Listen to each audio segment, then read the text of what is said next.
Na kwa sababu hiyo, kwa kuwa lijafungwa, Jumapili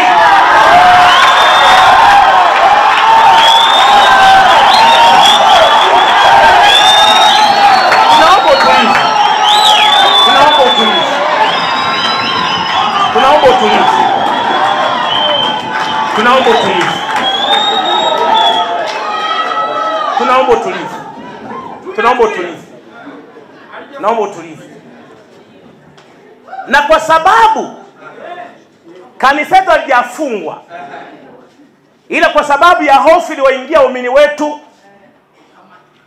kuona utepe, kukamatwa, kupigwa mabomu, wameogopa na wameshuka na kanisani, wakiamini pengine hili katazo pengine la kweli. Si tumefuata watu wa kanisa letu kuiombea serikali na kuiheshimu serikali. Kwa hiyo akaona kama ni serikali imefanya hivyo, hatuna haja kupambana na serikali, wasubiri viongozi wa juu watatuelekeza vizuri zaidi. Na kwa sababu ya subira hiyo, mimi niwapongeze kanisa la Glory of Christ Tanzania Church kwa utulivu wenu kulifanya taifa endelee kuwa na amani. Sasa rasmi Glory of Christ Tanzania Church, Jumapili tunaendelea na ibada kama kawaida.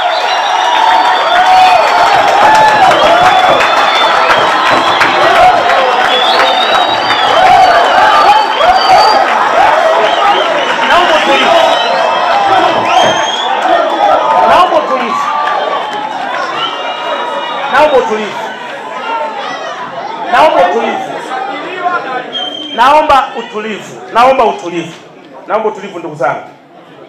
Naomba utulivu.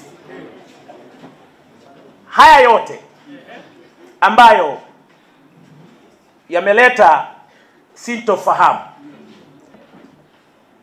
kubwa na hata kudhaniwa pengine la kwetu limefungwa, ni kwa sababu ya plesi ya Askofu Gwajima. Yanadhaniwa hivyo.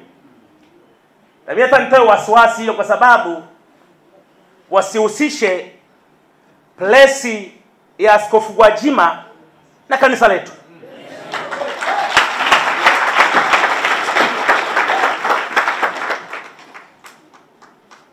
Askofu Gwajima ni mbunge wa Bunge la Jamhuri ya Muungano wa Tanzania kupitia jimbo la Kawe.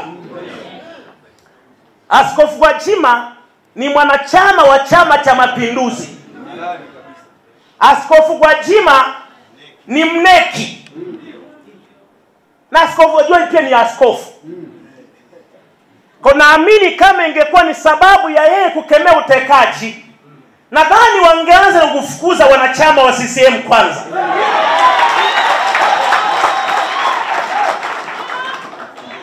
Pengine kwa sababu wanachama huo angepoteza sifa za kuwa mneki, angekosa sifa za kuwa mbunge. Nadhani wangeanza hapo.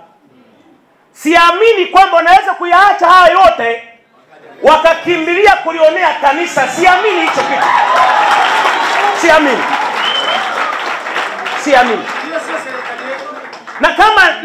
Na kama inaweza kuwa ni kweli, je, akosee padri mmoja au katekista mmoja kuna Mtumbo Luvuma kakosea kwenye matamshi yake, hata kama ni ndani ya kigango au ndani ya jumuiya, kakosea kwa matamshi yake, je, wataifunga Katoliki nzima?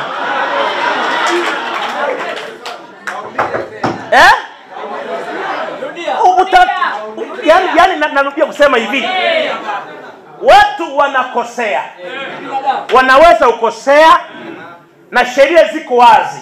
Kakosea askofu, kakosea mtume, kakosea raia, kakosea muumini, sheria ziko wazi za namna kumchukulia mtu sawasawa na makosa yake. Anashtakiwa yeye, sio kwa niaba ya jumuiya ambayo anayumo ndani ya jumuiya hiyo. Sasa akikosea katekista mmoja